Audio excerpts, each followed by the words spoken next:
All right, guys, let's have a moment of silence for Gavin Newsom's political career in the great state of California. Actually, I'd do that if I gave a fuck about him, but I couldn't be happier because they had until March 10th to get the allotted signatures required, and they got it. Just a little under a month left. They've crossed that 1.5 million signature mark, and there is going to be a special election for governor at the end of the year. Now, like I've said before, I don't think that it's going to result in a partisan change in the governorship, but at the same time, yeah, getting somebody that's so heinously corrupt out of office would be a great step, It's something that Cuomo should be facing in New York because, as you guys seen a few days ago when I covered the fact that he's blatantly lying and covering up the amount of people that have died in the long-term care facilities due to the coup, the best that we're going to get is probably him losing his emergency powers. So, fucking hilarious. Under report, send sick people in long-term care facilities. Once you figure out that they are no longer, or that they are in fact the most susceptible people to dying from the goddamn commie cough, you still repeatedly send sick people into long-term care nursing facilities. The lightest you should face is a recall effort, and at worst would land me in the Senate for, 7 days if I were to call for it. So I won't. And we'll just stick to Gavin Newsom because this story is going to get hilarious and it's going to harken back to rules for thee and not for me. Let me explain. An effort to recall Governor Newsom, Governor California, has reached the minimum number of signatures needed to trigger a recall election. Organizers behind the recall campaign announced Friday. Recall Gavin Newsom launched last year and amassed more than 900,000 signatures by the end of December. The recall campaign said to have collected more than 1.4 million signatures by early February, that's when we originally covered this, and gathered a total of 1.509 million signatures by Friday. State law dictates that a recall campaign must gather support from a specific number of registered voters in order to trigger a recall. In this case, valid signatures, put a little pin in that, from 1,495,709 California voters, a number equivalent to 12% of the votes cast in the election Newsom won to become governor, from at least 5 counties needed to sign the petition by the campaign's March deadline.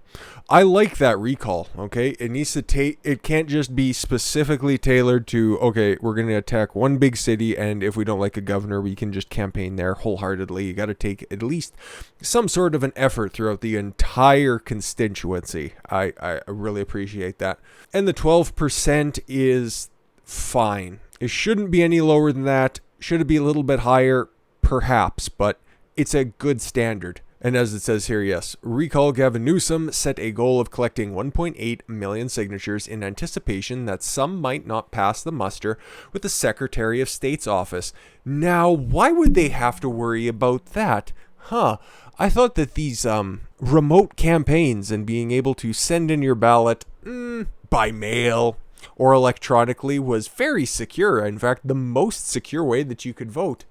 Well, okay, we got a similar article here from Breitbart, but they just kind of lay it out there. Tom Del Beccaro, probably got that right, is the organizer of this effort. And then when he tweeted out on February 11th saying that, yeah, we finally got the 1.5 million, we can trigger that all. But the 1.5 million raw signatures are not enough. To ensure qualification, we'll need the top of the thermometer that we had there in the first thumbnail of 1.9 million because they have to go through a signature audit. Imagine that. God, that's exactly the same thing that Democrats have been doing to make sure that elections have been safe and secure forever. In fact, it was the only reason that Barack Obama, yes, the 44th president of the United States, got into the Illinois State Senate is because he used the signature verification audit to disqualify several other challengers to that Senate position all those years ago. That story of him getting into the Illinois State Senate has been on my docket for a while, so if you guys would like to learn more about that, I'll probably be covering it shortly whenever there's a slow news day, and now that Trump's impeachment's over, that's going to be fairly likely, so stay tuned for that, I suppose. So it's funny, right? Rules for thee and not for me, right? Oh yeah, no need for a signature audit. There's no need to be looking at anything. Yep, nope. The election's fine. All of the elections are great.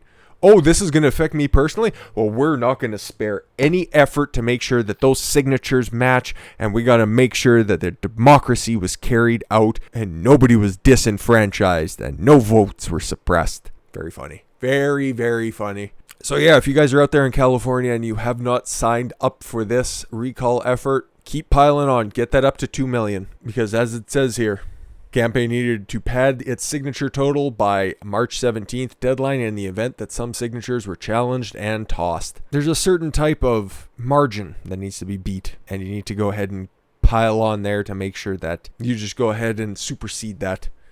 But with that said, we have another new challenger into the governorship race, somebody who will be announcing shortly, because this is probably going to become official in the next few weeks. I would imagine so, because there's no sign of this stopping anytime soon. So a Trump loyalist could join Bruce Faulconer. I'm not too sure. He was the mayor of San Diego. Cox in Newsom recall election battle, and that would be Richard Grenell. He was an ambassador to Germany and acting director of national intelligence during Donald Trump's presidency. Oh, that would just be genius. Because as far as I can remember, the dude did a decent job, okay? And nothing would be a greater coup than getting rid of that used car salesman and putting in somebody who was loyal to the Trump campaign. But of course, he was immediately excoriated as Biden's press secretary. Jen Psaki, of course, said Tuesday the president opposes the Republican-backed recall effort against Newsom. Yeah, because he didn't do nothing. Gavin was a good boy. He went to that fancy restaurant on his own accord with only 50 of his closest friends, and they worked really hard on it, so he didn't want to disappoint his friends now. Meanwhile, he had a statewide lockdown on at the time, and he definitely didn't unfairly lock down certain restaurants and then just allow craft services for Hollywood productions to continue. No, he didn't do anything like that. Bury this cocksucker. And that's exactly what the California GOP intends to do, as they pumped in $125,000 into the recall.